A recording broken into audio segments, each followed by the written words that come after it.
Good afternoon, I'm Frankie Puckett. This particular grant is called History Alive, 50 Awesome Facts about Johnson County. My project objectives was to try to instill pride in our kiddos about where they're from. I know they know that they're from Kentucky and there's the horse park and different things like that, but I wanted them to be proud of where they were from, Paintsville, Johnson County, or any of the other little towns here. I wanted them to learn different facts about this place. What was it like in the 1900s? What was it in 1850, 1930, 1910? And to learn some different things that we could compile and put in a scrapbook. And we're hoping to be finished by June so we can hand it off to the library here in town. The groups that we were working with, I tried kindergarten, but they wasn't as adapted to this part, so I moved it up to second grade and on, and I have a couple of 8th graders and a 7th grader that's working with me from the middle school special ed program up there as well. And we wanted them to be able to go to the library and go through the microfiche and find some information about Johnson County in general. Like I said, the action plan was to design a digital scrapbook. We have compiled a few things. We're not quite up to 50 yet, but we still have until June to try to get that done. And as soon as we do, we'll send Miss Bernadette a copy as well. And our local library is also going to do it. We have a tour that the kids are going to be going on hopefully in May so that they can tour the town at different sites to see and to learn about.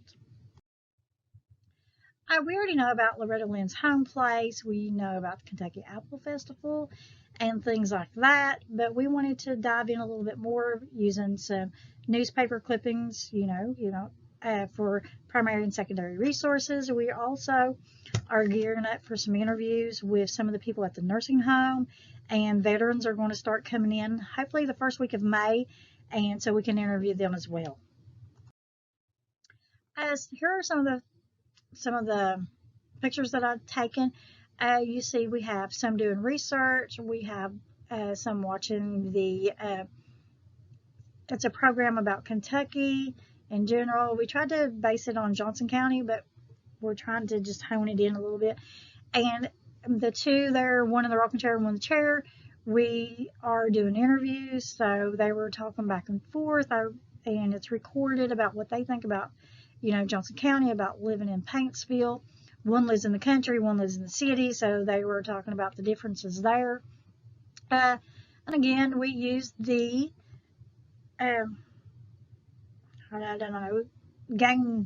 game cubes to learn some different facts as well. Some of the things that we learned while we were at the library was apparently C&O Railroad used to be named Katori. Didn't know that. There was also a store called Can't Be Beats. The kids thought that was just awesome, and they wanted another one named that here in town.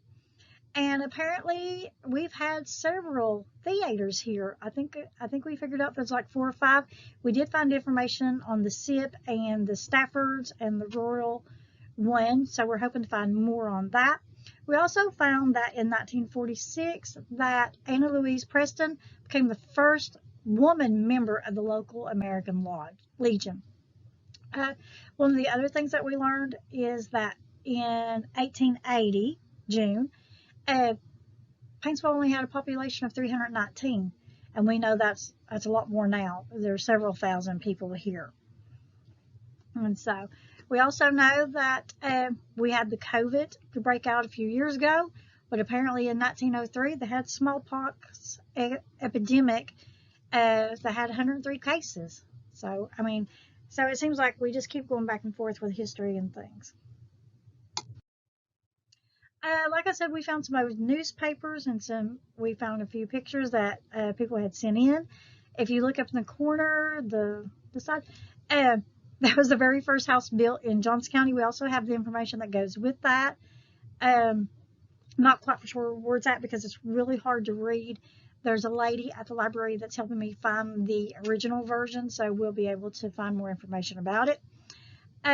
As you can tell, I think this was September 1910, and they had the Stafford Theater, and they were putting on something called the Knickerbockers.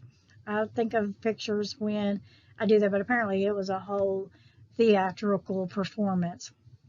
Then they was talking about every Saturday and Monday the train station schedule would change. Also learned that back in the old days they put in everything. A cow got bought for 40 some cents, or it was white and black, or this person visited that person.